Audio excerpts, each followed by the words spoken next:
up and running, and then I will let you know when it's up.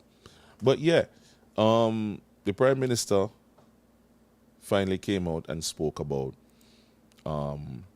the. Okay, boom, here we go. So we've got the YouTube up and running. Let me see if I can post that link for you guys. And for those who may want to slip away and go to the YouTube channel so that nobody could see you listening to Let's Get Real, that is also fine as well. So, yeah, the Prime Minister said that, and some new information we got. The people who are going to be building the prison will have shares in it, but according to John L. Powell, it will be turned over to the government to run, to own, and to manage. But they will have some shares in it. Their shares will be whatever passports that they can sell. Right? Now, the $2 billion that Sean Richards mentioned, that is still a bit of a concern for us, because the Prime Minister, in response to that, said that we don't know if they're going to get the passport themselves, because you don't know what the market going to look like. Which is true. It is true. But at the end of the day, let's suppose that they do get all of them sell. Let's suppose he does get all of them sell.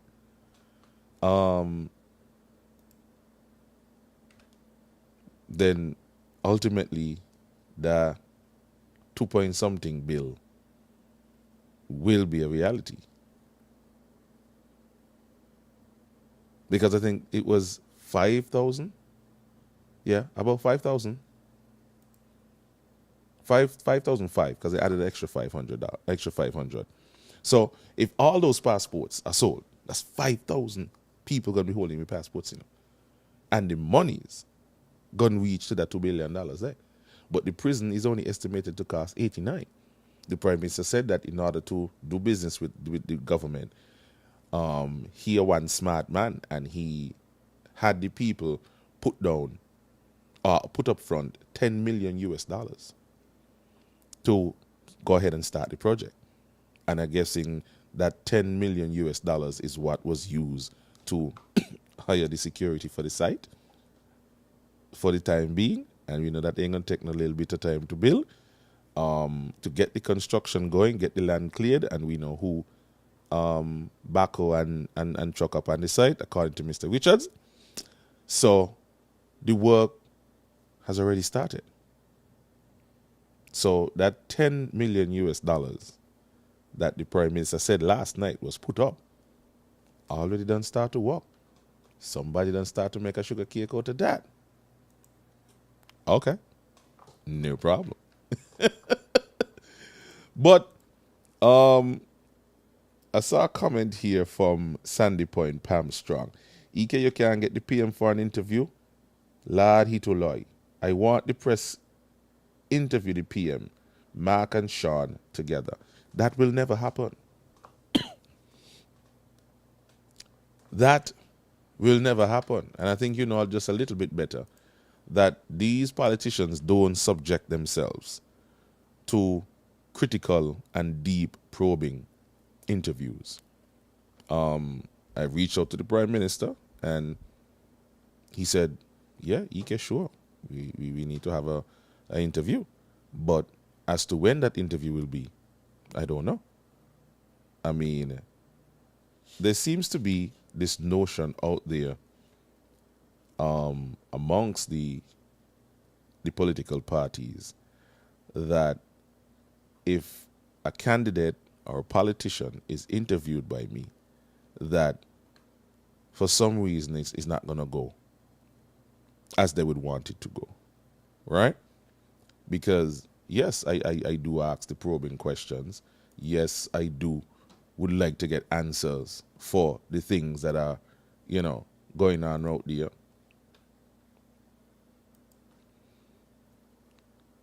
And hold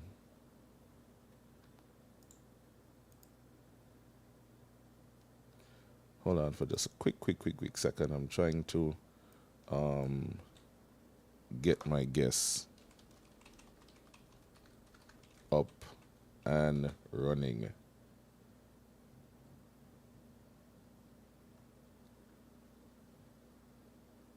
Right. So, that will never happen.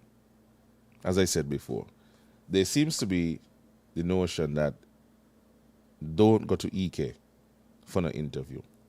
You could come to the radio station, but the interviewer cannot be. The interviewer cannot be EK. You hear? Don't let that boy interview. Are you?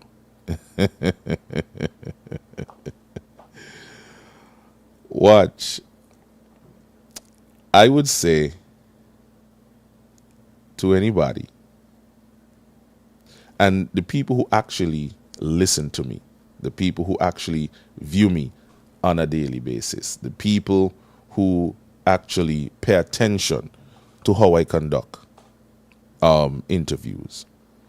And yesterday, I sat and I listened to Nubian Griot. That's the PLP candidate for Central Bastille. Now, I don't know why people feel that everybody is enemies when it comes to politics. Me and Nubian good for years. Yesterday, Jamie conducted an excellent interview. And Jamie ain't asked no question that I would not have asked Mr. Griot. Just like how Jamie conducted that interview yesterday is practically identical to how I would have conducted that interview. Right? Trust me. Not none, not enough. And in my humble opinion, I think Nubian handled himself pretty well. So I don't see what the fear was in having these candidates come to the fore. I mean, these are legitimate questions that people are asking, because the things that people have seen, have observed, and are having questions about needs to be answered. But apparently the smart people who run in these political parties, who managing these campaigns and managing these candidates, they either disconnected from reality or something just morally wrong with them. It's as if they have no respect for the electorate. Because you can't tell me that you are putting yourself up for public office, not private office, public office. You are putting yourself before the people to have them vote and decide if you will be the one who goes into government and is ultimately given a mandate to deal with the affairs of the people. And you're trying to tell me that smart you, who went to college to study this kind of thing, get a job to manage a candidate, manage a campaign, and you are encouraging those candidates to shy away from the media? I mean, if you come to the media and you can't answer questions, no. Well, who is to trust you when you get access to hundreds of millions of dollars? This is the problem that we've been having. These smart people trying to keep the candidates away from certain media people and certain media houses. If you can stand up in the sunshine, if you cannot give an account for your convictions, for your choices, for your decisions, then how do you ask you're going to answer people when you get into public office and questions are being answered? This is why Mark saying one thing, Sean saying the next thing, and the Prime Minister saying the next thing. And you in the middle, who give them the work, who send them in there with a mandate, can't make heads nor tail of what the ass going on.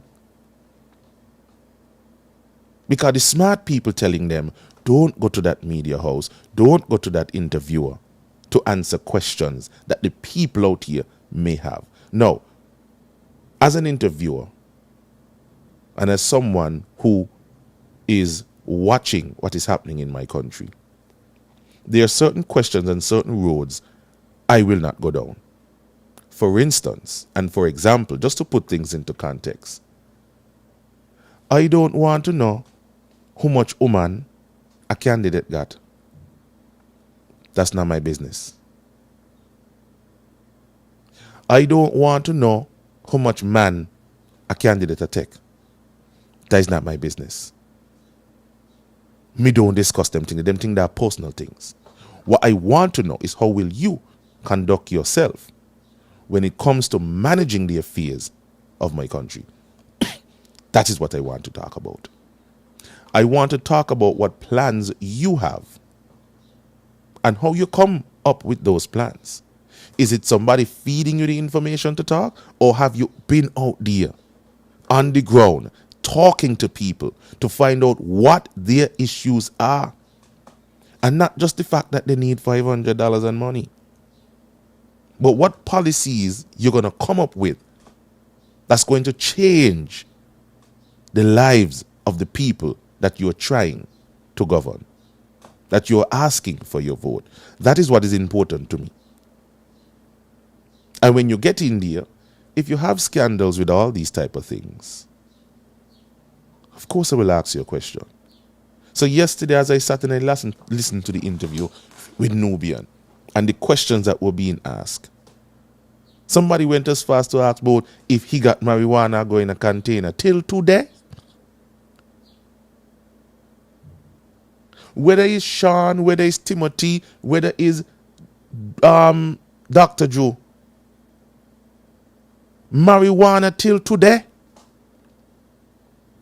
Some are used to backward. Around the world, everybody is moving away from this colonial, evil, racist shit about marijuana. The very name is steeped in racism, marijuana. A ganja in name, cannabis. And so what if Nubian grow ganja in a container in the yard? Well, who the ass never plant a ganja tree? Who never plant a ganja tree? Who never burn a joint? Them are the kind of damn stupidness people that get up on radio want to ask a candidate.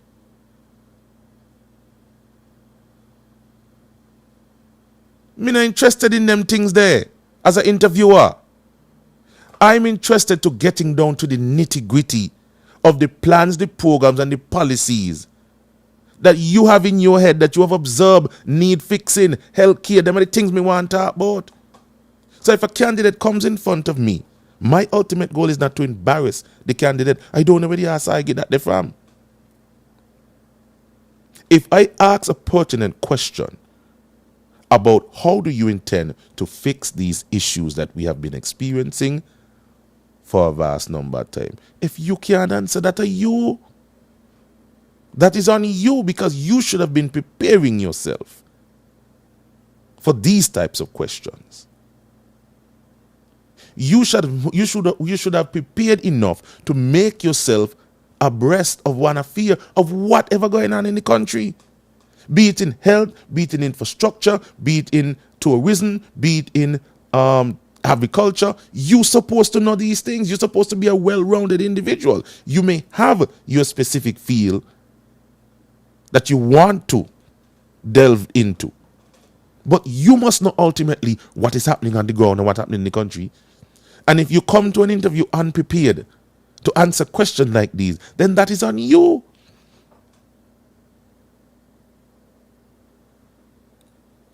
So this notion that I got running up and down the place with about, oh, go to an interview but don't go to EK. So you're trying to tell me you don't want to be held accountable for the things and the decisions that you do and that you make? You don't want to be held accountable at all?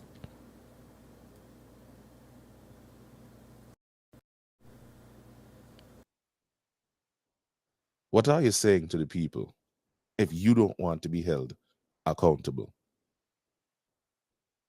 You must come to the people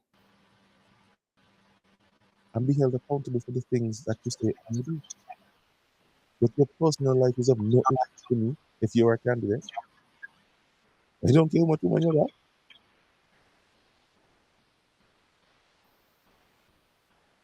That ain't my business. Show me one woman or man who ain't had different relationships or multiple relationships going on at the same time. I got nothing to do with me. I'm not concerned about that. You want to talk about that? I want to talk about issues. And for people to have this notion going around out there that somehow a politician shouldn't have a conversation with me, it's really sad. It is really, really, really, really, really sad. I don't do the gutter snipe. I sure when I listen to some people life and them talk about, oh, this person look good and I'm not concerned about all them things there.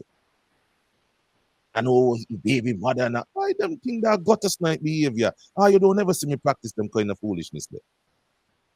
Especially when it comes to serious conversations about policies, politics and governance. We don't have them foolishness there. You guys should know better. But anyway, it's now 9:44, and I think that our specially invited guest is upset and ready to have a conversation with us. So we're just going to pause for just a short break, and then when we come back, our conversation with the People's Action Movement candidate for constituency number 7 will begin. So stay with us again, and we will be right back. All right? Stick around, people.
All right. Good morning again, folks. And we are back here to finish and to continue this part of the show. Hear me both finish now. I was just about to say they need to finish away with the foolishness, but I didn't get to that line. But nevertheless, folks, we are back here and we'd want to welcome Mr. David. Mr. David, first and foremost, good morning to you.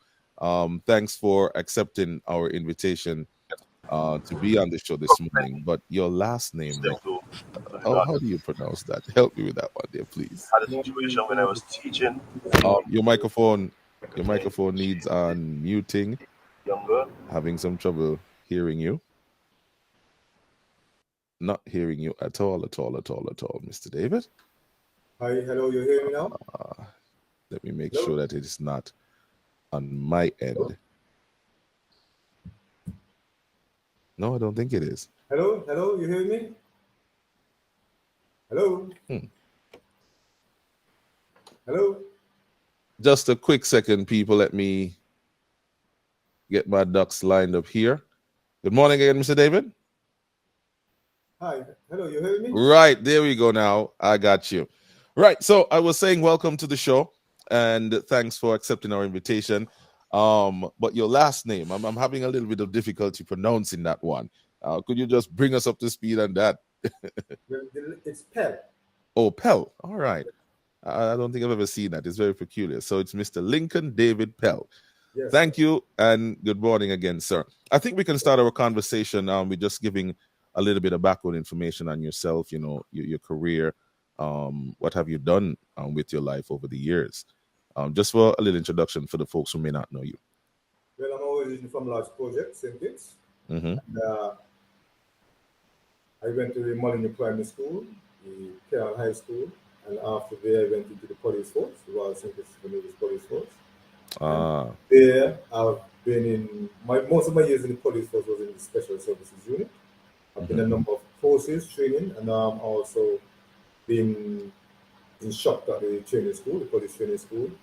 Been in a number of training, and I don't really want to go too much into it, but I also was playing football, took it from primary school to high school. I played volleyball for the police force and even for the national team and so forth. So I'm a sport person. I'm also a martial artist. I'm a Mm. taekwondoist. My main martial art is taekwondo. And Mm-hmm. I represent my country, and I'm a master in it. So I have students who actually went for qualification for both Pan Am Games, Olympic Games, and all those kind of events. And we continue going to competition. I've been a lot of competition. If you want to speak about community service, I've been doing a lot for my community, and not even my own community, but anywhere in St. League, anywhere in the world I go, and I can help someone, I do help them. One of the major things that stick out to me is some years ago, I think it might have been 2014 or 13, something like that. We had in our community, we had a large community group which spans from Brighton Village to Boreal.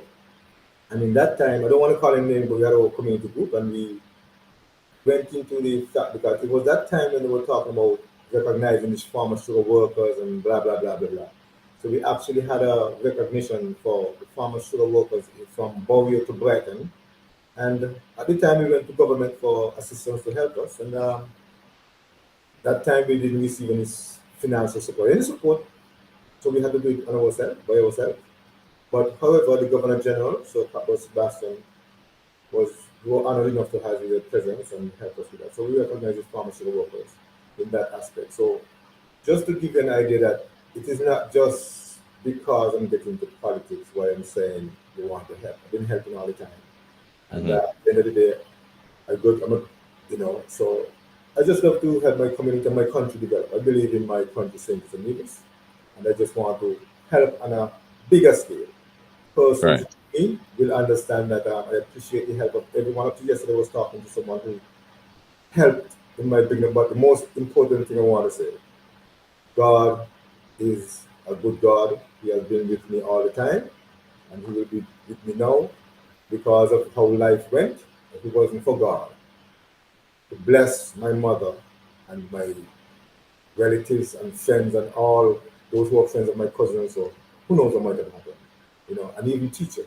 But I just want to give thanks to everyone who played a part in my upbringing. And most importantly, I want to give God thanks first, my mother, my uncles, and even the good name of my father, and my brothers and sisters, my cousins, and my grandparents. My grandparents are not here now to think, but they played a very important role. And my uncles and aunts, whether being saints and neighbors are anywhere around the world, they have played a very vital part. And I must then say, I'm a product of the community who showed interest in me and my brothers and sister to make us sure that we, stay on the right path. So I just Right. want everybody for that. So that's just a brief thing into what I do. And, many things I would have done as well. And there's so many things to mention that I don't even want to go into. But also, I must say, I'm well traveled. I lived Uh-huh. overseas for a while. So, it gave me that information and that, if you want to say, knowledge of what is happening around the world. And therefore, what I do not want to see happen to my country and what I want to see happen to me. And All right. I will just All right. wait for anything else. All right. Well, thank you so much for that introduction. And I think I would have seen you around a couple of times. As a matter of fact, as a youngster, when I first came um into to Bastia to seek employment, I would have observed you a couple of times, moving around, being in the police force and whatnot. And I think I would have had the opportunity to hear you speak one time at a presentation with school kids. I can't quite place it, but I think I knew you from the police force. So um, I don't think I would call you a stranger, but nevertheless, um, yeah. So at this time in our political life, we understand what is happening, and I think my next question to you would be, why at this time would you have chosen to get into elective politics, and why the People's Action Movement as that platform to get into it? Well, sometimes situations and circumstances Hmm. direct me to certain Right. things. When I see what was happening to my country, it was something that actually was in church. Let me put it this way. When Hmm. the whole thing started, I was in church listening to a song.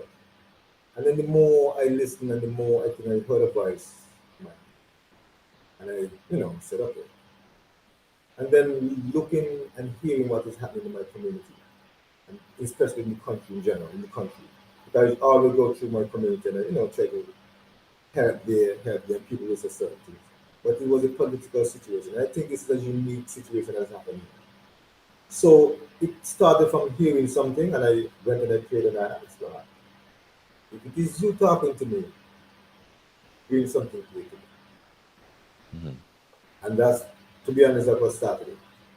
And I keep going back, and I said, point me in the direction.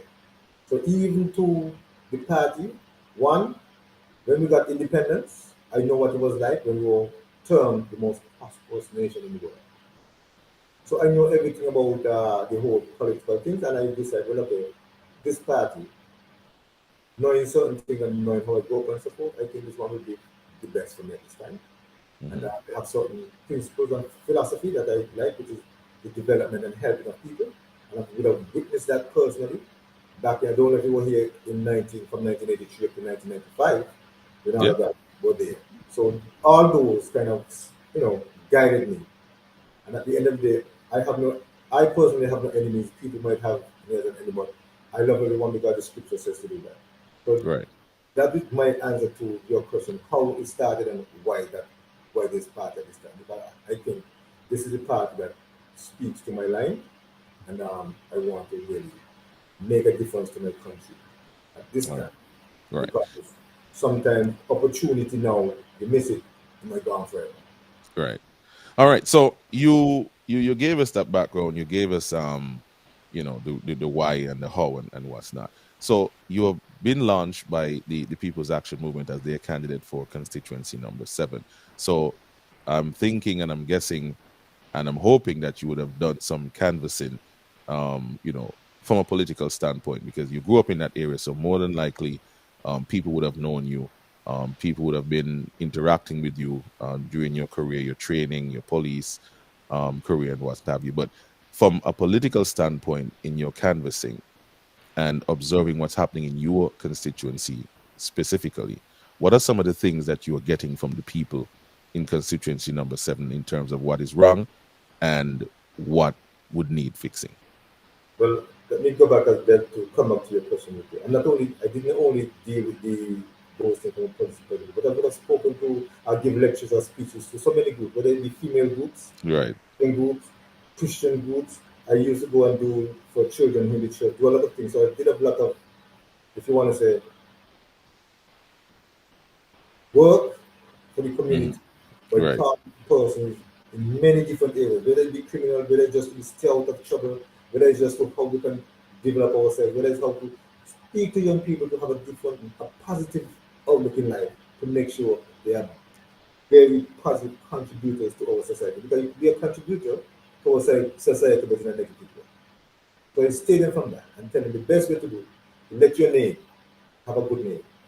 Because there's always saying a good name is better than rich and fame. So, with that said, I've been throughout my community since the day I launched Mm-hmm. the event and I spoke to a few persons. The following day in the evening, I went and spoke to some persons as well. Matter of fact, by the Sunday, which is the third day, I've already reached in Belgium. Come right back up and spoke to a lot of persons. And the feedback that I'm getting from what they heard and the new thing that I'm bringing, it might sound new, but in the entire world, it is because there's nothing new under the sun. So it's just there. Mm-hmm. Even the present situation in our country, it is not new either, people and my listening audience. It is not new. If you look at, if you study news now, you see what happened to Israel. In how many years now they have in how many elections? Hmm. I have Really? not been, I have not been following, so I really wouldn't know. I would encourage you to follow it so you could understand that what is happening to our state is nothing new and it is not unique. They're Mm-hmm. all over the world. They have coalition government, and it's an agreement to do certain things. And if one party or two party not doing what they're doing, you find that the coalition start to fall apart. And then after they fall apart, then they try to form. Without going back to the poll, they will try Mm-hmm. to form a new government. Who knows will have maintain the support of the majority of persons. So I just want to get that outside there to let you know, and to let everybody know that it is nothing new what is happening. It's just that we never experienced something like that. It's just like for I must say, coming out of 83 to 95, we had never experienced so much murders in our country because it was like alarming. People was like fearful. Because if you go back, don't want to stick about back in the past, but sometimes you have to bring something to relate to the present to where we want to go. Because at the end of the day, like I said, during those days, St. Louis were termed the most prosperous nation in the world. At the end of the day, you realize you had maybe in 2 years you might have a murder. But you realize we're coming out of a stream where in 1 year we had like 30 plus murders. And our population is small. So from all that, my speeches on the radio and so forth and meeting people, I know at the end of this election, it is not if I'm going to win, it's how much I'm going to win by.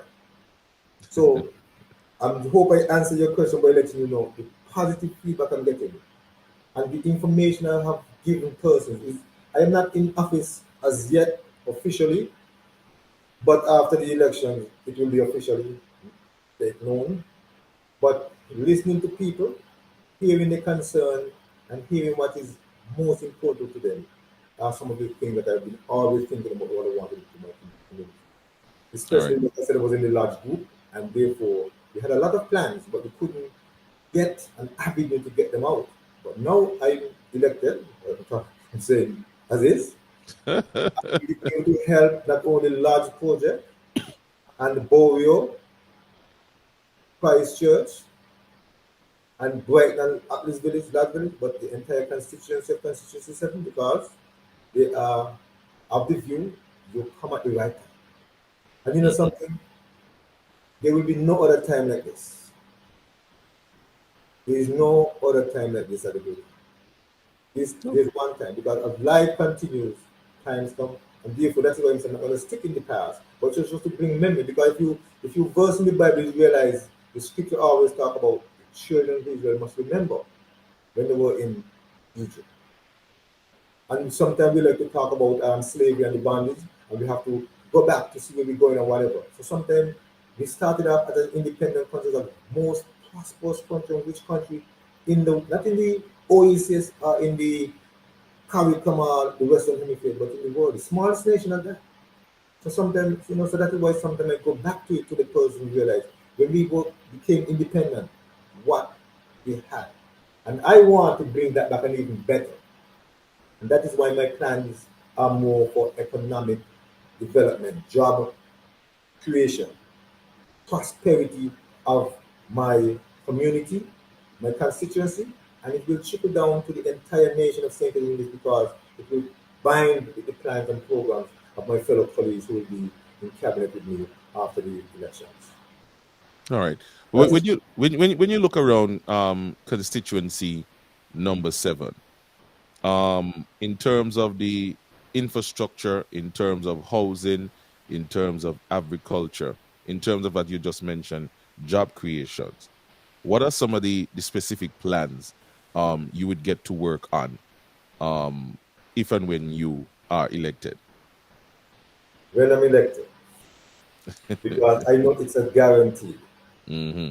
Trust me, it's guaranteed. Okay. I know every party want to win because this is our objective to try to help. But I know what I know, and I know my constituents from what they're telling me. However, to get to your question, one of the first things that we want to get into is make sure we have economic development in that area. There are persons there who, especially the farmers, I've already spoken to a lot of farmers. I'm not even in office, but I help them with giving them ideas how to make their business better. So when I actually seated in government, I'm not sure which Polish vote we will get, but I will still advocate for agriculture development because we have to eat, but we have to eat well. If you ever had a tomato from St. Kitts, you realize it tastes different than the imported one. It's sweet because our soil is rich, fertile. And if you know what Liamiga means and so forth, and even though we are known for having fertile ground, fertile soil. The other aspect that we want to deal with, because we walked around and seen, we have housing programs, yes. We have a number of houses, but still there are certain things lacking. And that's the duty of every government, is to make sure the country develops. But there are also some underlying features that needs to be corrected and addressed because they might be going wrong. And that is the duty of every government. So for me, government is for the people, and that's what I'm going to be here for. For the people of my constituency, for the people of St. Stanislaus. The other aspect is roads, because I've been through and I see certain instances where the roads lacking. We need to get the roads sorted out. Then at the end, and then what we're looking at as well is social programs that deal with health.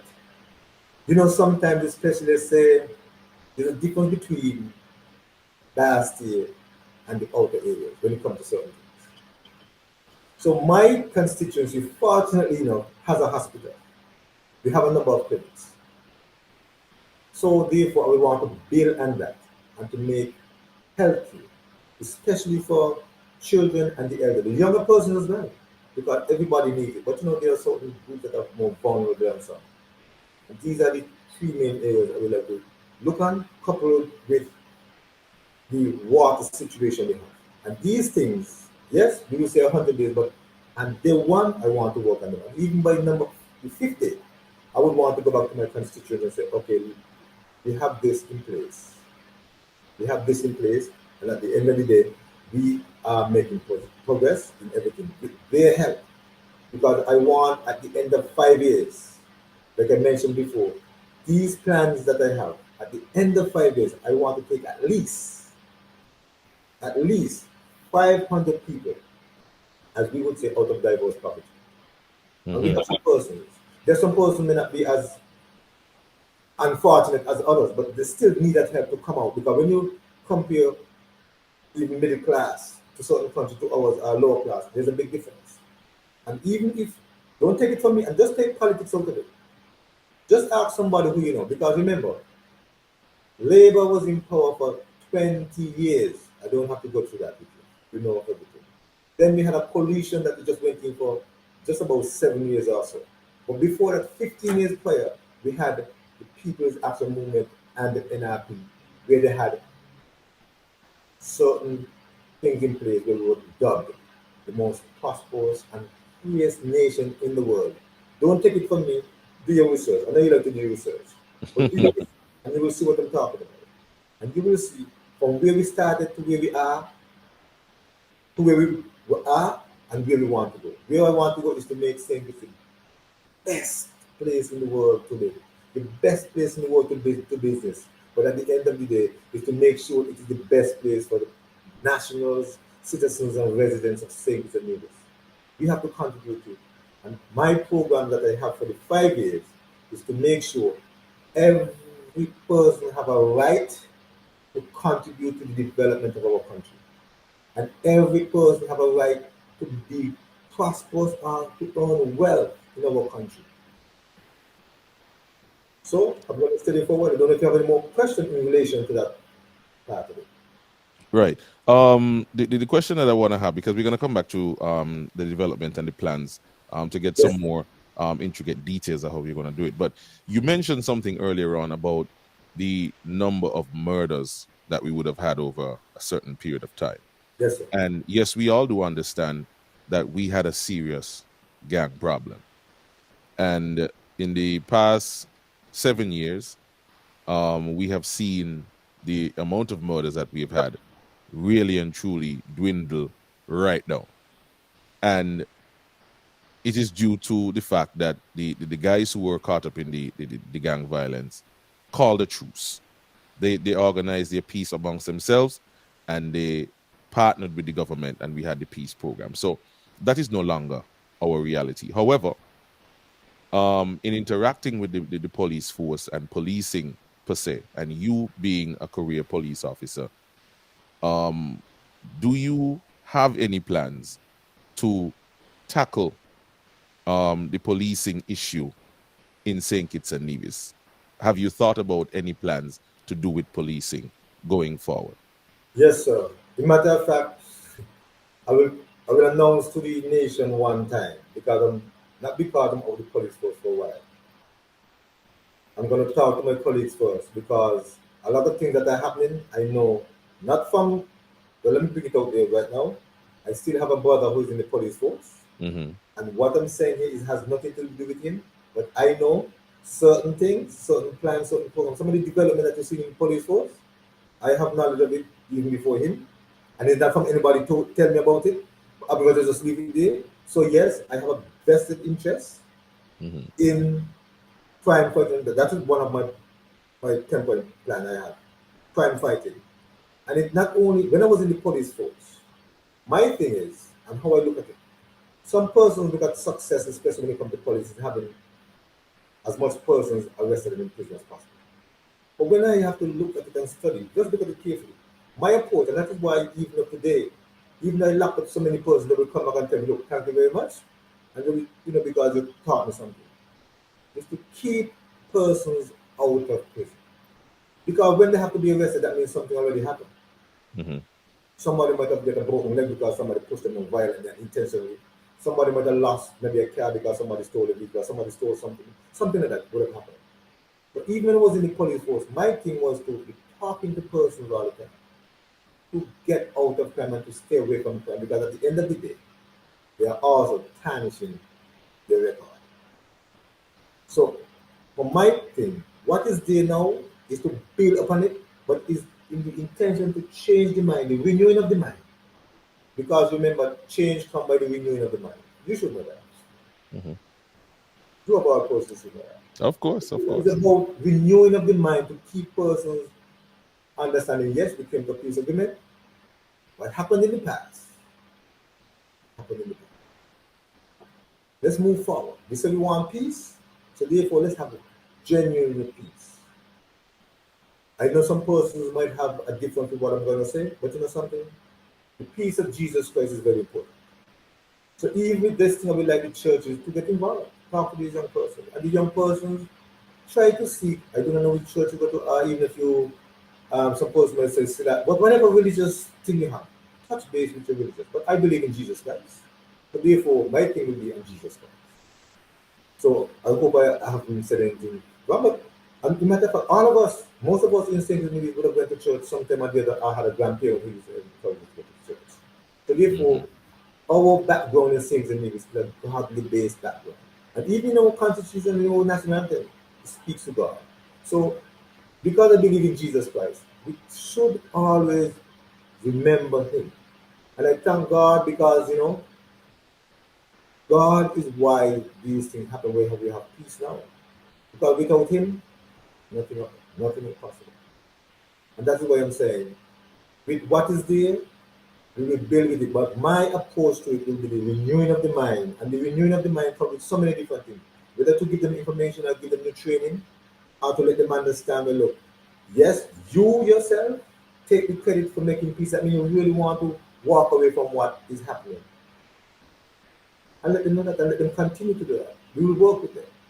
It's not that we're going to think anything, but they're also, they always say that there are many ways to clean the fish or something. So is that approach that we want to do is to make sure we use as much programs and interventions to make peace. Because the peace is only for the benefit of our country. The benefit, and those persons have children as well. Even if you go back to the Bible speaks about that. There's certain things that could have a revolving door. And I know everybody wants their children to come up and do well. You know what I mean? Of So course. we don't want that. We want it to cut out. So just cut it out. Start with persons who are involved so that their children don't get caught up. Because at the end of the day, all we do is just moving around in circles. However, to guarantee that, we have to have a peaceful mindset. And a peaceful mindset comes from Jesus Christ. And that is why I like to greet persons with a peace. Even when I'm walking on the street, peace be to you. Good morning, peace be to you. And this is my sign to tell you, I give you hugs. And even Jesus said, meet your brethren and give you a kiss of peace. So, if we move with the post, but if we renewing our mind and let persons understand, just like how you might come on the program, so let's solve differences in different ways. It's the same thing those persons and the Peace Initiative, we have to talk to them as well. Even you can use the program. So, you see, I'm even helping you now with your program that you do to let help build our country. And for that, I'm just asking for my constituents to just vote for Lincoln David Clark. Vote for that. I have more ideas that I could bring. But you know, we have limited time and only could give you a thing. But you will never know unless you give me that chance. We have tried different things, and you know, the different parties and so forth we have tried. I know this one now that my colleagues, some of my colleagues were part of, they tried. Unfortunately, fortunately, they are out of it. Because the reason why I say unfortunately, because now we people might have a lot of things to say, and you know, and we going back to the poll. But fortunately, if that didn't happen, you realize you wouldn't have been here talking to me as a candidate and as No. the next representative for Constituency 7. So So you everything see, happened for a reason. Right. everything happened for a reason. And that's why I'm saying I'm here for a reason to help develop our country. And I tell persons, I have two worthy opponents. And you know, in the martial arts, I always respect the opponents. So I have respect for both of my opponents because you know what? All of us are here for the same thing. To want to be the representative for the great constituency of self. And therefore, I have nothing else but to say it will be a good contest, an interesting contest, because that's what it is. I know But both gentlemen, but and but, therefore, but let and me ask you. Let me ask you this, peaceful Mr. David. contest. Yes, sir. Given, because I'm listening to you, and I'm trying to navigate how to put certain questions to you, because I also grew up in the church, so I understand what it is to be a Christian and being Christian minded. That sometimes you tend not to want to offend, right? So, Yes. given that you're coming from that Christian background, how do you intend to navigate through how our politics is right now? Because you know it can be very aggressive, it can be abrasive, it can be some downright dirty. So, how do you intend as a Christian to navigate that space? Not, giving up on your Christian values, but yet still delivering yourself in such a way so that you come across as being realistic, that you are there with the people, that you understand their plight and how you intend to deal with it, other than throwing the Bible at them and telling them, well, turn to Jesus. But you actually need a plan, because the Lord helped those who help themselves. So how do you intend to navigate the political sphere? And that is why I have a 10-point plan. And my 10-point plan is a 5-year plan. And that is why I said my main objective is to get at least 500 persons in my community, my constituency, out of poverty. Imagine when my other colleagues do their thing. You see how much persons we get out? And you know, you should know a bit of economics. The more persons you have working, the more businesses you have, the stronger the economy gets. And that is the whole thing. And yes, I will address everything in a peaceful way. Because I'm a peace. I don't like violence actually. Mm. So therefore, everything I come at, and many people could tell you they might be vexed with me. Like I said, that I arrested a number of persons. And even one guy, I don't want to show, but I just want to give you some information so you could understand the type of person I am. Mm-hmm. I arrested the person. I told him straight up, I am only here talking to you and arresting you because you're friendly law. Otherwise than that, I wouldn't have been here. I'd been calling out to you, maybe even by your mouth, or you by your mouth, but it happens. And I let him know one thing. His parents wouldn't be satisfied with him. Okay? Cut the story, long story short. He had reason, he was convicted, I had to end up in prison for doing something. Another prisoner see him calling, hey, how you doing? How you doing? How you family? And I asked him, he said, is that a relative of yours? He said, no. I said, he asked my friend, he said, no. What we used to, he said, that's the man who arrested me and caused the video here. He said, and you called him out to him like that? He said, yes, because he made me understand. I am the reason why I'm here. So you see, I come and I let persons know, yes, we might be doing good, but we can do better. You are the one who can make your life better. I am just the one who pointing out and revealing to you you can do good. That is why in my constituency I spoke to the farmers. I'm asking for persons who are good in whatever field they're good at. When I reach in there, because it is economic development for my country, for my constituency. So I want to make, just like how they have many countries, have many cities and developed cities, why can't I you fight for my constituency to be well developed and have a number of businesses, even IT businesses happening down there? Spur something. The economic development don't have to be in Bastia and in Philippines and so forth. Even the Bastia's own main thing, even Charleston wanted this development because even Charleston might be saying, hey, why Bastia, why Bastia? But remember, Keon is also a town, 8 Bay.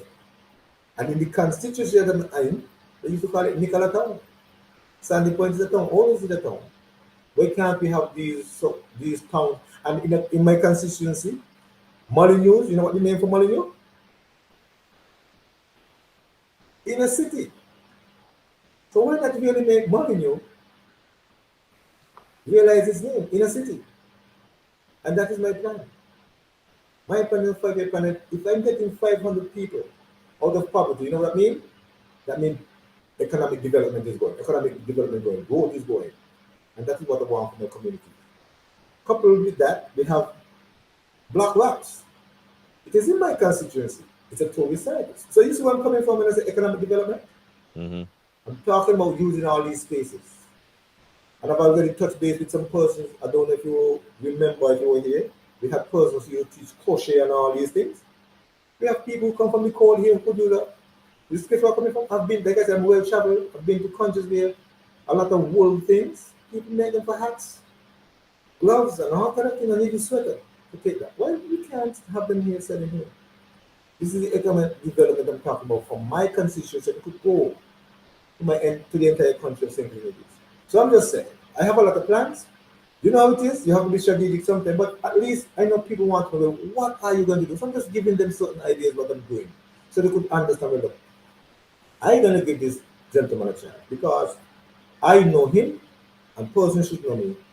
When I give my word, I give my word. That is why I don't want to make promises. If you ask me something, I will tell you, look, I will try. If you beg me to make promise, I will tell you I will try. Because at the end of the day, trying means I've been doing something. Getting you what you want, not necessarily mean you're going to get it, but at least I try to assist you to get it. But it was some kind of hurdle why I didn't get it. I will always come back and report to you.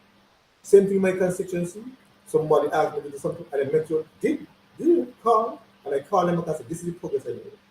Because I promise, because this was in my control, so I promise I'm going to get back to them. But the other issue is an issue I have to deal with someone else. So I cannot promise them that. I could only promise them I will look into it and try to get it done. So a lot of persons know me for that. And even for now, my constituents, they're now getting to know me for something like that. I'm not going to keep promises. I can't promise anything. The only promise I could give you is I'm going to try. I'm going to try. And that is why I'm saying my promise to my constituents, I'm going to put things in place to have an aim and an objective to get at least 500 persons in my constituency out of poverty. I've already started and already, start doing some stuff. All I want now It's for my team and I to walk down Church Street into the White Building and start getting the job done. So even before the 90 days, even you might be the first person I call and tell you, look, I want to tell you what I've started so far. Well, I'll be calling you. You don't have to call me because I'll definitely call you. Well, I appreciate that because I like to Without a put doubt. persons up to speed with what I'm doing when I say I'm going to do something. And that is just a part of me. So, with the Christian principles, as they ask, like I said, Jesus is just a part of me. And anybody could tell you, from the time I start talking to them, I must leave something with like a give God thanks, keep God first. Because if it wasn't for Him, I wouldn't have been here. I have personal experience, and I know that I know that I know that I don't have to give God thanks. And Right. I know some persons might say otherwise, but I know what I know, and I just have to give God thanks. And even for here, I just have to give thanks for. I don't want to call pastor's name, but I could call one pastor because every time he see me, he always encourage me. And he don't even call me governor. So who knows? Maybe if he called me to be here, Pastor Kelvin Jones of the Mount Carmel Baptist Church. Every time he see me, how you doing, governor? I said, you seem as if you're talking something to me. And even though he's a pastor, I said, may God continue to bless him. Because he has been in my life since I was a baby, along with other pastors in my community. And that's why I'm saying I am a product of my community. And I have to give back to my community at this level. This is the time. This is the right time. And I'm just asking persons to be with me. Give me this time. Give me this time. Because this time will never come again. This time will never come again. Just like some persons about Martin Luther King and Nelson Mandela, you will never have another Nelson Mandela, another Martin Luther King. You will never have another Usain Bolt. You will never have another EK. Everybody come in their special ways. And it's just for that time. Even for those persons in church, I'm calling the persons to go to church. Remember the story of Joshua. Remember the story of Gideon. Remember the story of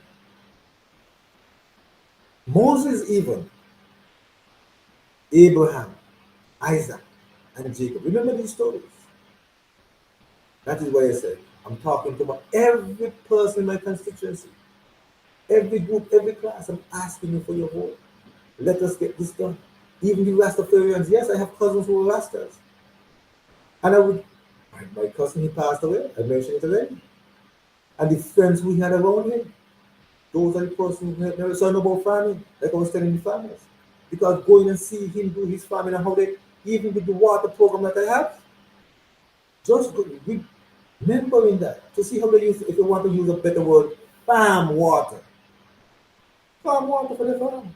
It might sound strange, but ask a farmer, you could farm grass as well for you if you have livestock. It makes it really good. Same if you want water for your farming, you farm water. And that's why I have a water program for my constituency as well. And when I would go line, when I was in the police force, you know something, DK? I never used to learn with police officers. I looking forward to go online with my cousin, Buck, they call him Buck, Dennis Philip. Because one thing, even though he asked that, he would tell his friend, hey guys, I'm learning with police here, so when y'all come here, y'all respect yourselves. If y'all can't respect them, then we cannot learn. So why I wouldn't learn with him? Because he's making my job easy and he's making people know straight up. It's a police. And these persons, his friends, I have respect for them because they helped me to be here. I have an older cousin, living large. She used to take care of me, and I learn from all these people. So you see where I'm coming from? I'm coming from teaching from all walks of life, so I understand what it is. I understand what it is. When it comes to sports, like I said, I have a sports program as well. I believe at the end of the day, we should have our persons in sport benefiting greatly. And I grew up around another sports person. And they will tell you, especially the volleyball players, when they play on the volleyball field, those twins are mixing matters when it comes to the work. And they will tell you straight up, if you see another bad one, you summons it. Yeah, we play volleyball. But the fact is, I am a police officer in and out of uniform. And it's the same thing here. I want to help my constituency on a bigger scale because before getting into politics, I used to help my community. So I just want to help in a larger scale. And that is why I'm asking for the votes of my community. Just these little insight of the person who I am will let you realize if I said I'm going to do something, because I took my oath as a police officer very serious. I even Tell other police officers, if you swear on the band, I'm going to summons you. I'm talking about corporal, sergeant, and stuff. Oh, yes.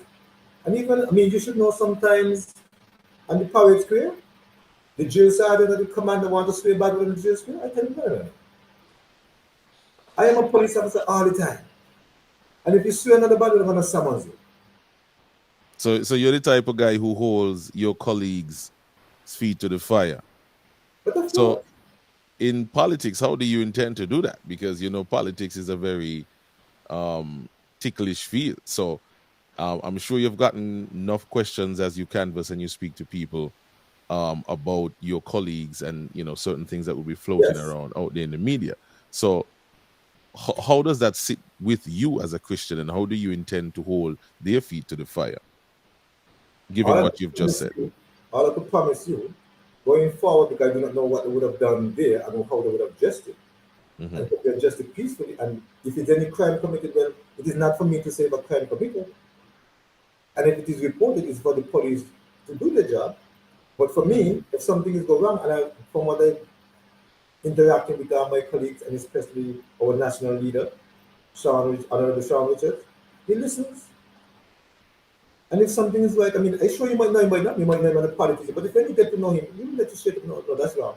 No, I know him personally, as a matter of fact. That's my personal friend, as a matter of fact. So I know him. To give him your vote. I gave him twice. Okay, so I wanted to give him again.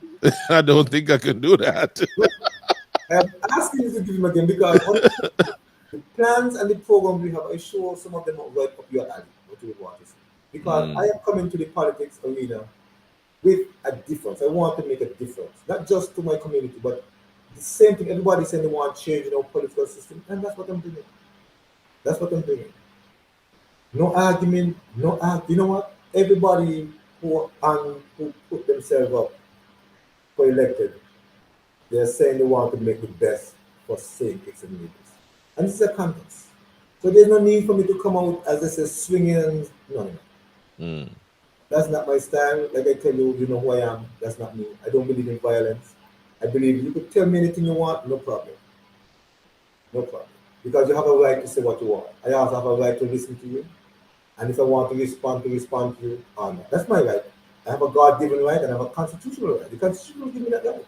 So even if you don't want to put God in the mix, the Constitution gives each and every one of us that right. And therefore, if something, just as a matter of fact, the reason why we are in the position we're in, they made an agreement with the PLP, and certain agreement wasn't taking place. Some people might say, but they should have waited until the next election to do it. I wait until later, but the question might be, well, why you didn't say it before? So you see, you could ask the question, why now, or why you didn't do it? You understand where I'm coming from? So at the end of the day, when they did it was just the right time. Some person might have a problem with that, but even you, if you made a well, I personally have a problem with the timing, because I'm the kind of guy who likes to put things into context, void of emotions. I stick to facts and stats. And I'm sure as a police officer, you would understand that more than anybody else. We stick to the facts. Right. The Honorable Sean Richards came out and said that since 2015, along with Mark Brantley and other colleagues, they would have observed that the Honorable Dr. Timothy Harris was not really acting in a good manner and goodwill. He exhibited certain characteristics that was not favorable to what they had initially agreed on. But yet, in 2020, they came back to us and told us that all was well. So I have to ask the question, why not deal with him in 2020? Why wait until he has consolidated his power? They bold-faced, they lied to us, leading up to that, saying all was well and he was the best thing.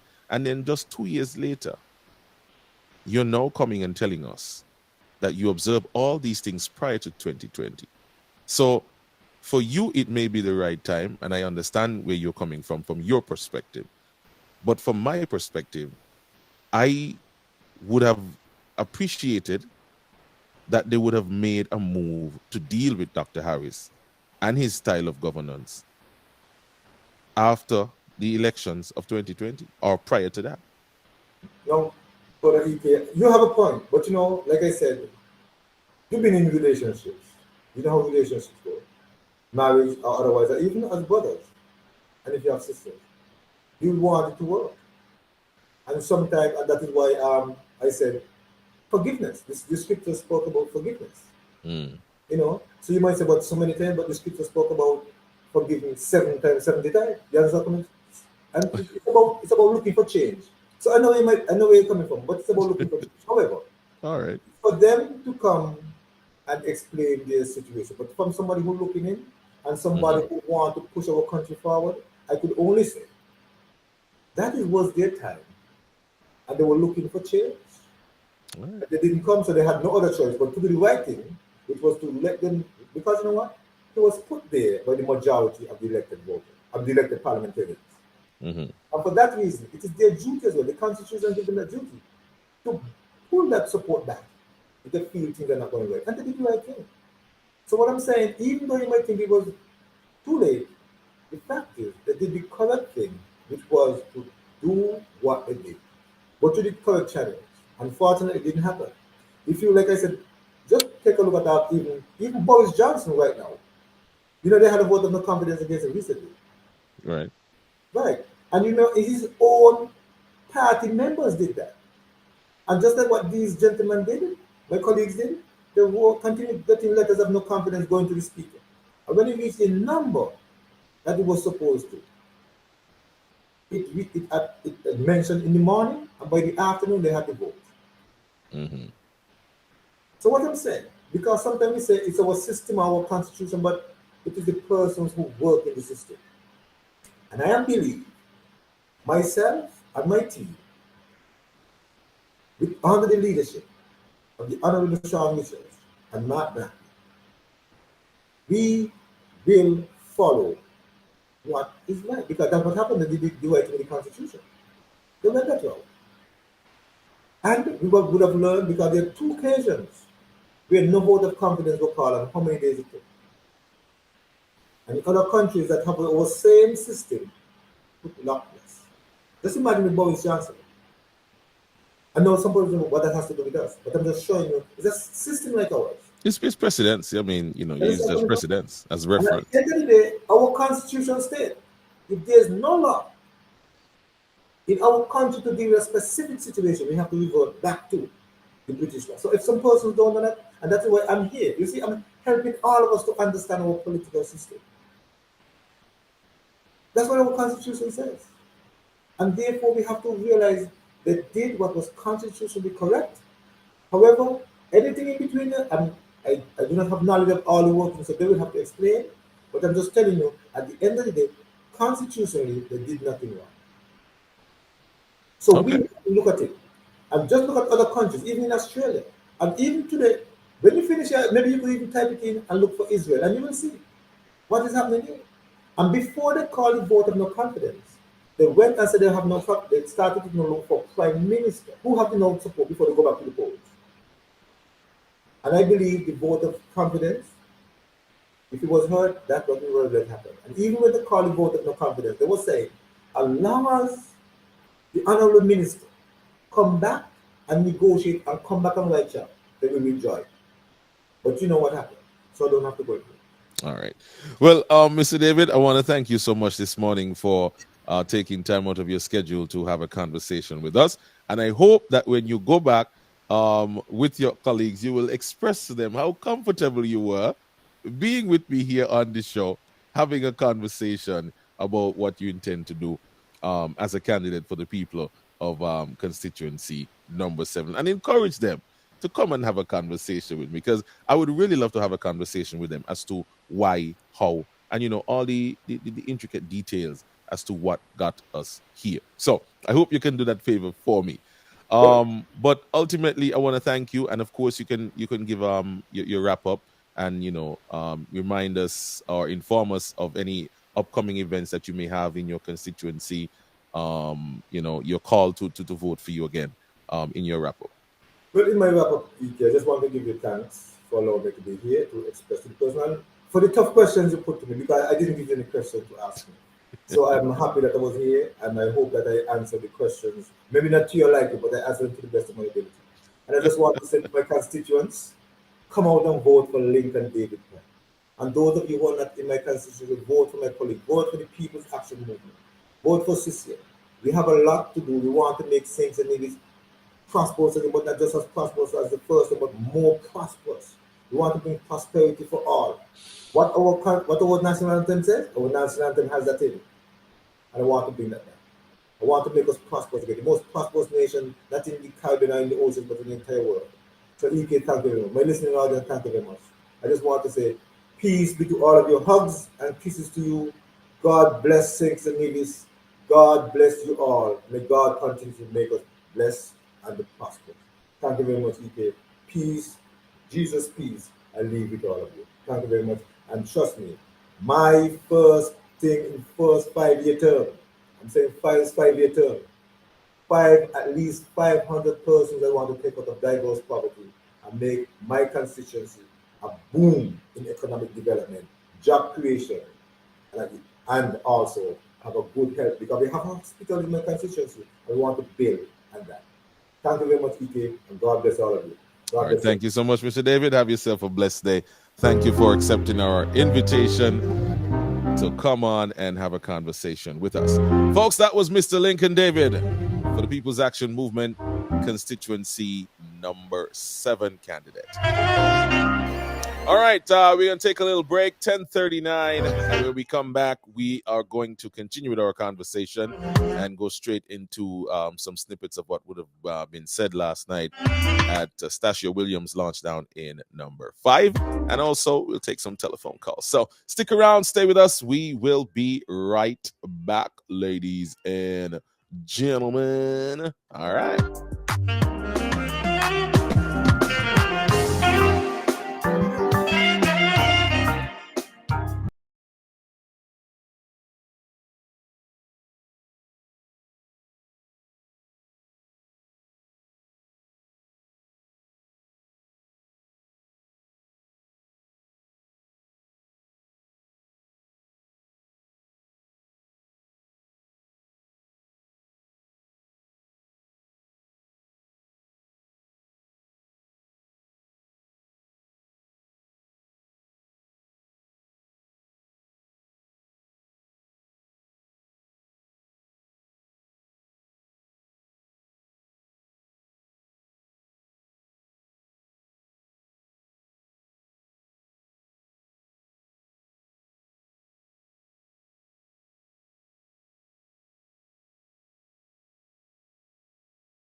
All right, folks. Yeah, we're back. We're back. We're back. We're back. I do apologize for taking so long, but I was looking for the link to the People's Labour Party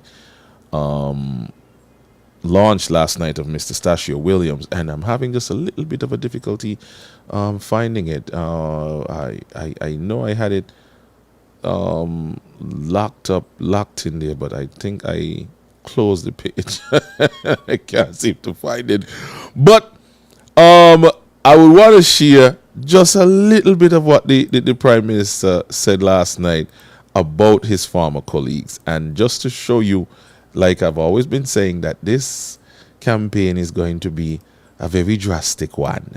It's going to be one that is going to be exciting. And it's going to be a real bragadang session at this particular moment in time. People, oh my judgment, it gonna be fire. Me no about you, but me well want see it. In a me Timothy voice, me well want see it.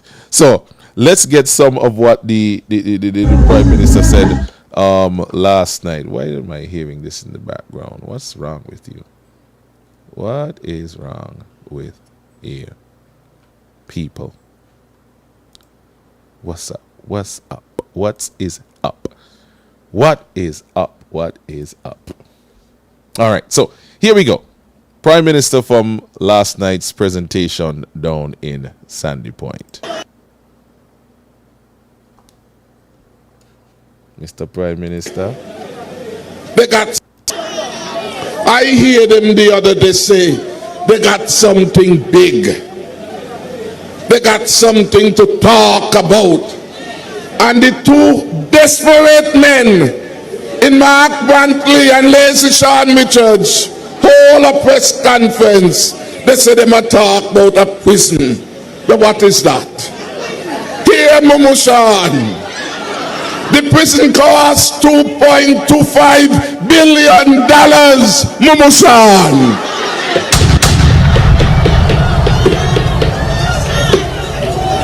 Mumushan. Chatting those silliness that doesn't make sense.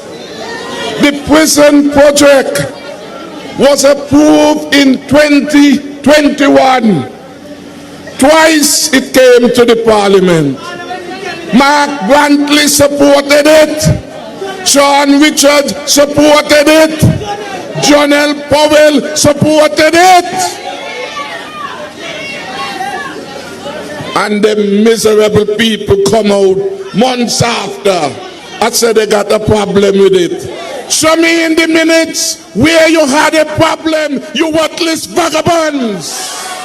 People talk. That's why. Lord mother, watch, boy, Mr. Watch, people, man, no. But I'm sorry, I don't mean to sound like I got a snipe or a guala, but this thing you're gonna be switching up.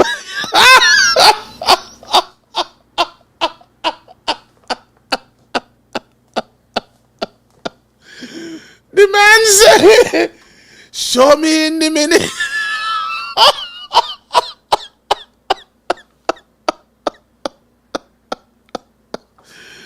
Lord, Timothy said, miserable people.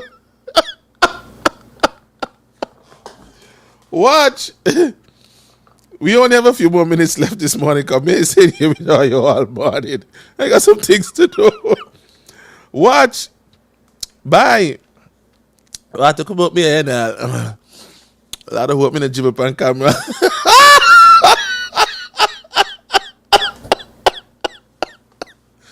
Mother! Why? Boy, I don't know. Well, when people say that, not hear me. 10:42. I mean, I not hear me. Boy, watch. Watch. Let me compose myself. Auntie Tracy, you hear me now?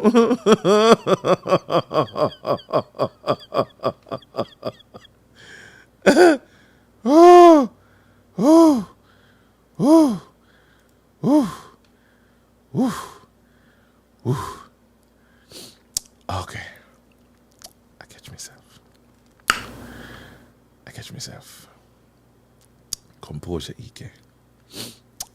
Composure. Composure. I poke out my serious face. I don't mean to laugh. I don't mean to laugh.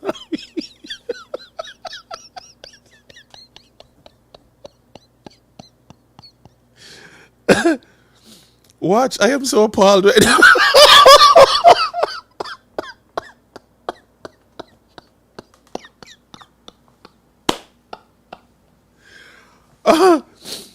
Lord, hey, we need to get back Mr. Lincoln David to come and pray over these proceedings. Okay, I think I'm good now. I think I'm good. Listen, gentlemen, I think I'm good. I think I'm good. Somebody said play it again. No, if I play that there again, we ain't gonna get you the rest of this show because I'm gonna be laughing. What's wrong with all you? Watch that comment there that just came up on the Let's Get Real Facebook page, right? Somebody said they always hated each other. Me and I say all the time. This was a marriage, a convenience, and I like one another. Timothy for years now, he like nothing named Pam. For years. But he joined with them. I don't think CCM and Mark Brantley like anything at all from St. Kitts. They ain't like nothing at all from down here. But all them came together with one thing in mind. We want power and Douglas in the way. So they hitched up this plan and they got together. Now hear them. First they called Timothy greedy, deceptive, he this, he that. And now Timothy call him, what you call Sean? Lazy Sean, Momo Sean. Mark Brantley is a talker. You just know this. That's what you said to Mr. David, you know. They tell her with some lies. Some lies. And we want an apology from them and Timothy. God, this is not good. Anyhow, somebody say, EK, open the lines and take some calls. I'm going to take some calls. The lines open. Let me tell everybody the number because I want to laugh some more. 760-9694 or you call me. Oh, me Jesus. That was a good laugh. Yeah. Shireen said vote Labour.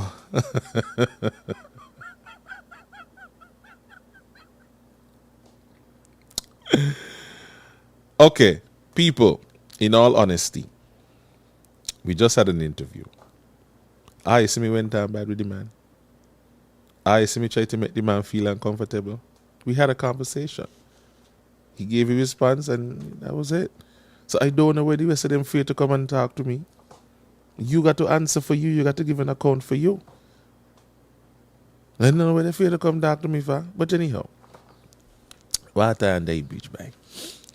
Timothy a choppy fact by. And people got to pay attention.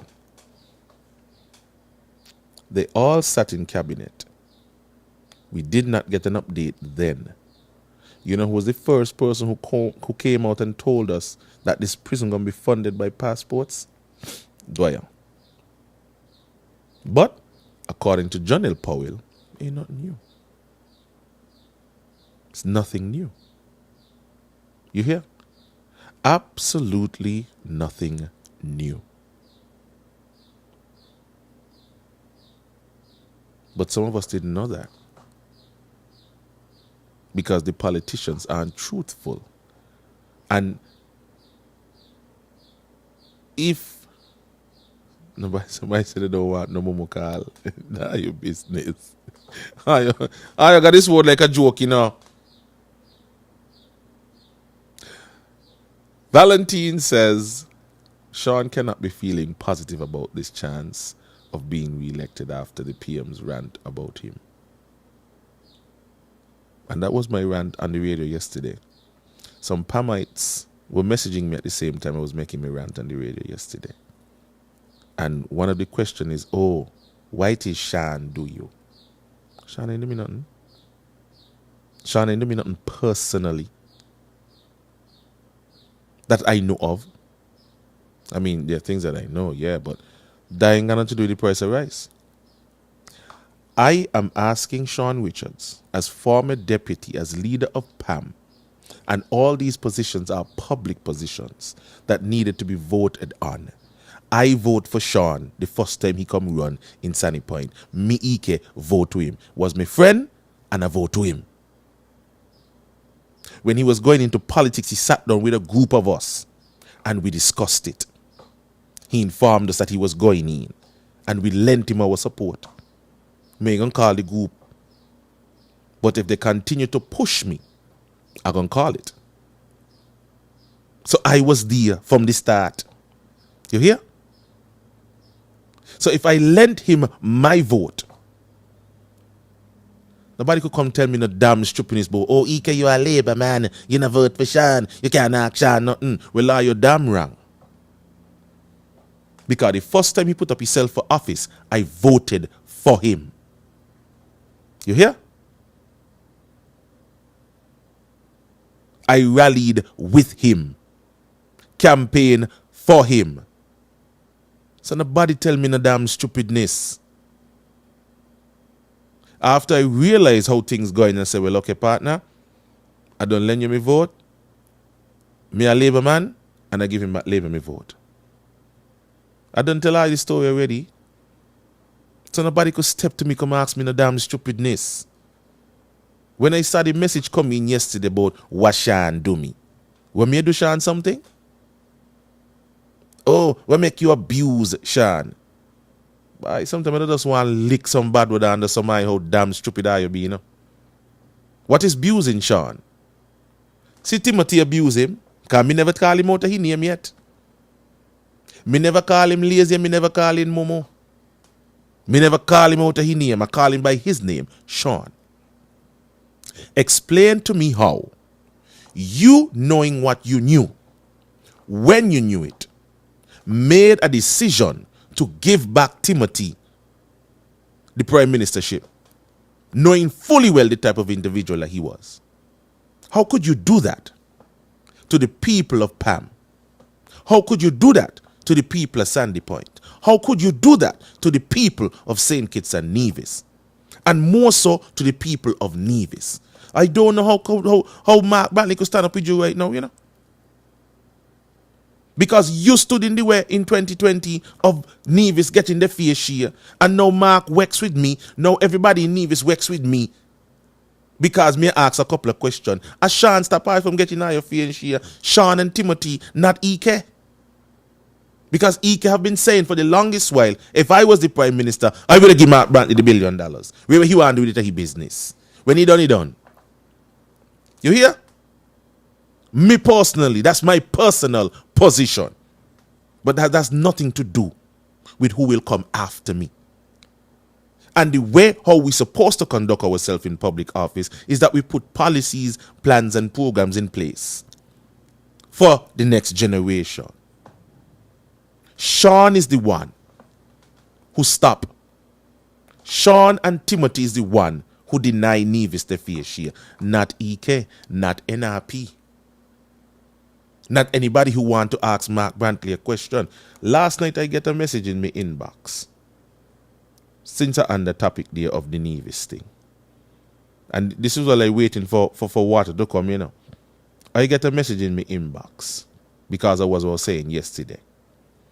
And the message went like this. You were going good, but started contradicting yourself. If $400 you give me, if 12, which is my share, you can't tell me how to spend my money. Let the people of Nevis question that because of their money. Oh, really? Well, people, let me break down something to you. And me ain't gonna go outside of what nothing none of them ain't say. And maybe this is where they don't want to have a conversation with me, because I remember everything what they say. Me a critical thinker, me to analyze everything. Mark say that if St. Kitts sell, when you hear what he say, if St. Kitts sell a passport, some of the money belong to Nevis, because Nevis name on the passport. So to use his logic,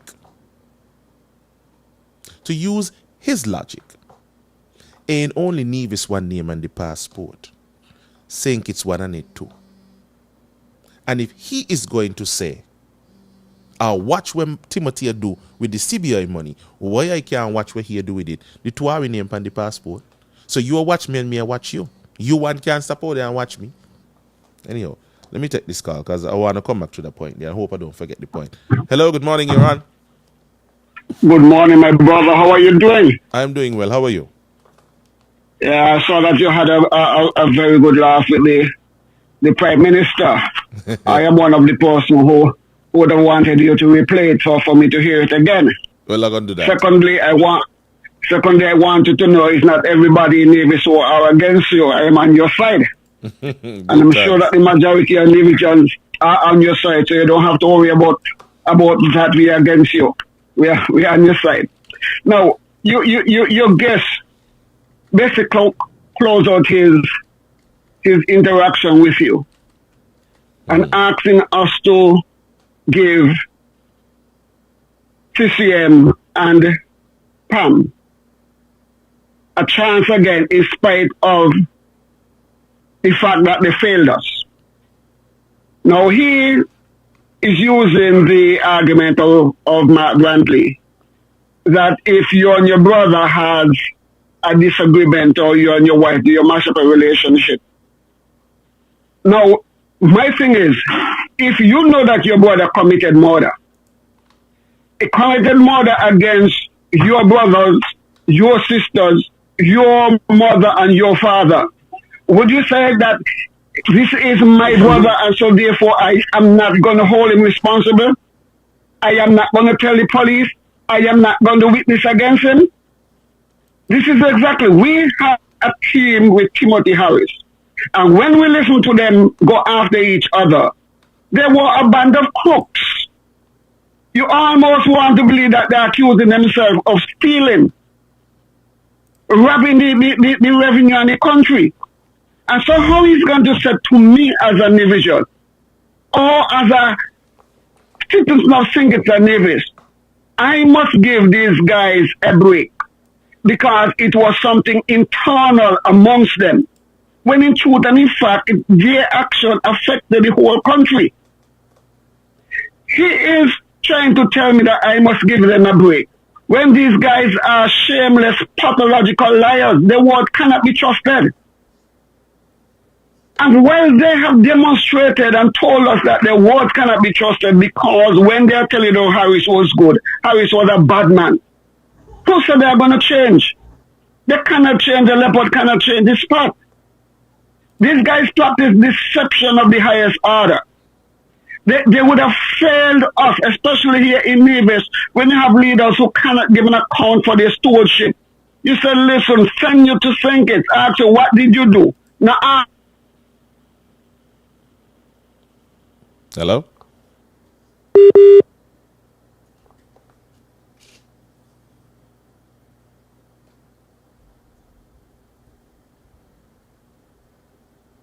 Seems as though we had a dropout. But to continue on his point. So the people of Nevis, if you ain't a CCM, or if you're a CCM, you can't ask Mark Brantley about his stewardship. Because as far as he's concerned, he has performed the best. Okay, fine. But my passport say St. Kitts and Nevis. The Constitution carve out a section specifically for Nevis, giving them autonomy over themselves. They have responsibilities for certain things on Nevis. Nevis has its own government, the Nevis Island Administration. You understand? St. Kitts doesn't have one. There is a federal government that is responsible for both islands. But ultimately, because of politics and because of people you deal with, understand this, that the politicians and St. Kitts are going to be looking out more so for the people and St. Kitts. That is where the constituency is. That is where the majority of the constituencies are. The Constitution further outlines what the responsibilities of the federal government is when it comes to both islands. The Constitution is specific. So if you are truthful with yourself, Nevis gets 2 bites of the apple as prescribed by our Constitution. The revenue sharing agreement, we are supposed to pool everything together and share it according. 3, St. Kitts gets 2/3, Nevis gets 1.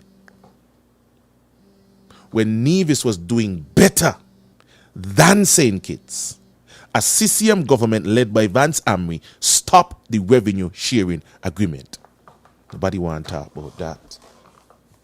I mean, if we truthful with ourselves, let we put everything into context. When Mrs. Sazam Holler talk about this problem existed long time ago and something, nobody from St. Kitts yet, nobody from Nevis. You need to stop peddle that damn garbage. If you don't like St. Kitts people, say you don't like St. Kitts people. But nobody from St. Kitts got no problem with nobody from Nevis. And that's how we part of with the Gogoloim. But for some of your politics, are you peddling this garbage of division? And every time it suits you bring up this damn stupidness between St. Kitts and Nevis. Let's call it for what it is. Nevis has responsibility for certain things on Nevis. And the federal government has responsibility for certain things for both islands. What the hell some are you trying to tell me? Oh, St. Kitts don't keep everything down there. The CBI program was started by somebody in Pamina Billy Herbert, you know. And for all these years, nobody never hear nothing about no CBI and no passport and no citizenship by investment. It's when Douglas came in and Douglas revamped it and more lawyers came involved in it. And more money started to flow in it. That's when everybody up in arms now because the money flow now. So everybody want the money now. It's not a St. Kitts thing. What these men should have sat down and do is come up with a strategic plan backed by legislation as to how to go about dealing with the CBI monies. Come up with a program that says that social services, programs or whatever it is, capital projects that need to be done on Nevis as brought by the parliamentarians who occupy the seats over in Nevis would bring to cabinet and to parliament. And then they sit down and they work it out how to get these programs done from a federal standpoint. That is your role in the federal government. You tell the people of Nevis send you down to Bastille to bring back Nevis fair share. What the hell you put in place to do it? The Charlestown Accord? It was a gentleman's agreement that we're going to work on it. But you don't bring nothing. Just take up the money and give you.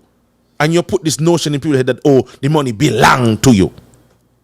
There is a federal government that deals with certain things for both islands. The development of both islands. If you not bring nothing.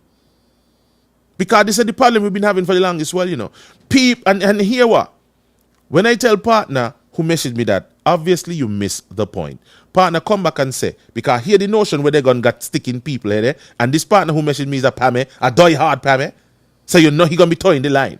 Boom. There is no point there to be missed. The PM is out of place to question how Nevis money should be spent. You hear what he just said? The PM, the Prime Minister of St. Kitts and Nevis, is out of place for questioning how Nevis money should be spent. There is the problem.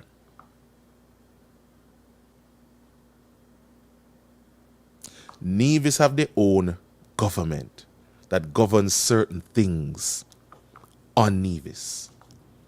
The Prime Minister of St. Kitts and Nevis has certain responsibilities federally. Understand how the constitution and how the construct is set up before you start allowing politicians to play on your emotions and to carry their message of division for them. Understand first. So, if that current arrangement ain't proper, and this is different between CCM and NRP. NRP is willing and understands that their role in the federal government is to come into the federal government with plans, programs, policies that need to be done on Nevis from a federal standpoint. And so NRP has in the back of their minds that they understand how the constitution is set up, they understand how the federal construct is set up, and they come down with the intention to work with whomever is in the government at the time, because they're coming down to let us know what Nevis need from a federal standpoint and what the federal government needs to do for Nevis. CCM, on the other hand, wants to pick sides. We don't want a Labour government. We ain't working with them. We want a PAM government. We're neutral. If you want to go over the history between NRP and PAM and Labour and all these kind of things, fine, go over that. And PAM show you how did they deal with all you. Because imagine, when they needed NRP, Sim Daniel became the Minister of Finance, And when they didn't need him, he became the Minister of Environment. That's how PAM think about all you. These are the facts. So the problem, it's not a St. Kitts Nevis problem. It's a politician problem. Don't ask Nevis how they should spend their money. How dare you? You're out of order. The revenue sharing is outlined in the Constitution. You pool all the revenues from both treasuries and you share it according. CCM stopped the revenue sharing agreement. You hear? Vance Amri stopped it. Why? Because Nevis's economy at the time was doing way better than the economy of St. Kitts. And so if the economy of Nevis was doing better, which meant that St. Kitts would get a bigger cut, or a cut out of their prosperity. You see the mentality? And nobody want to talk about that. Nobody want to know how to fix that problem so that nobody could renege. And even when they reneged on it, the Constitution ain't make no provision for the federal government to carry them to court, If my memory serves me correctly, it makes provision for the NIA to take the federal government to court. But nobody want to talk about these things. I might be wrong on that, and I have to back check it. But here's where the conversation should go. How should we as men sit down and fix these issues? You say you had a government of unity and all of you had the same, whatever it is that was going on with all you. Well, why didn't you guys sit down as a team unity and come up with an ironclad arrangement to make sure that all receive their fair share? Because that's why you come to power pan. Fair share for all. Fair share for all. And after 7 years, are you ain't deliver? And only blame Timothy one? No, I blaming all of you. I blaming all of you. That is the difference.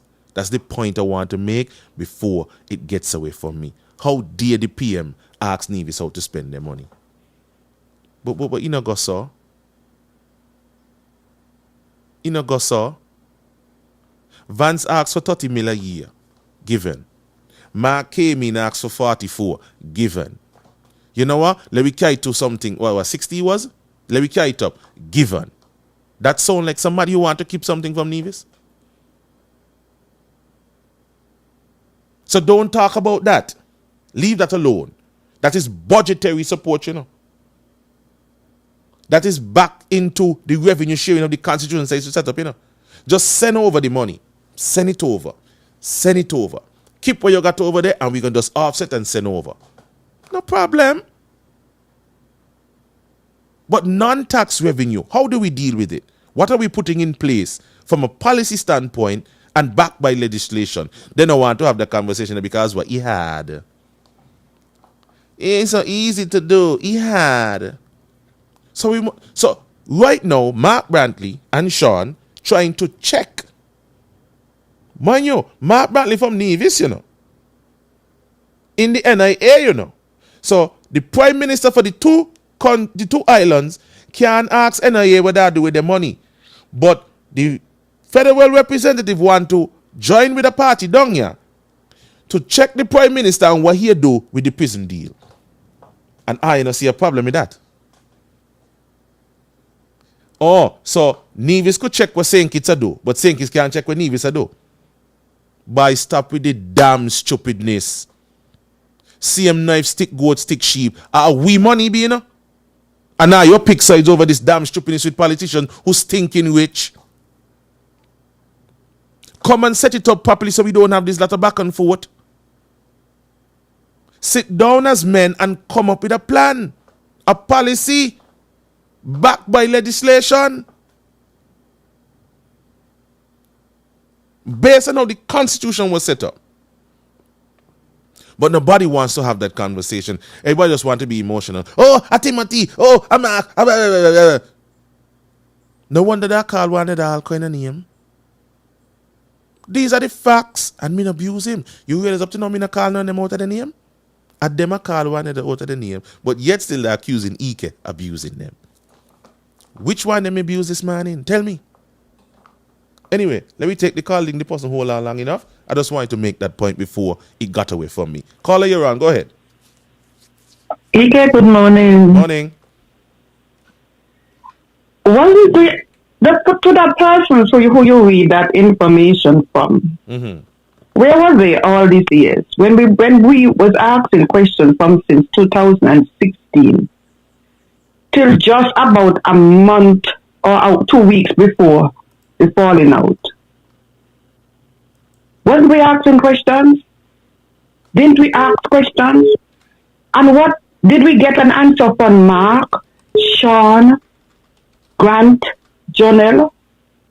We was asking questions. So I would like to know where the people was when we was asking the questions. Because they're telling you to ask the questions and we was asking and we asked some hard questions. Mm-hmm.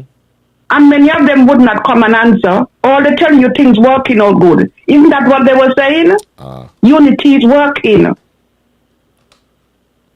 And it's working for the betterment of the people. That's not what they were saying? Of course.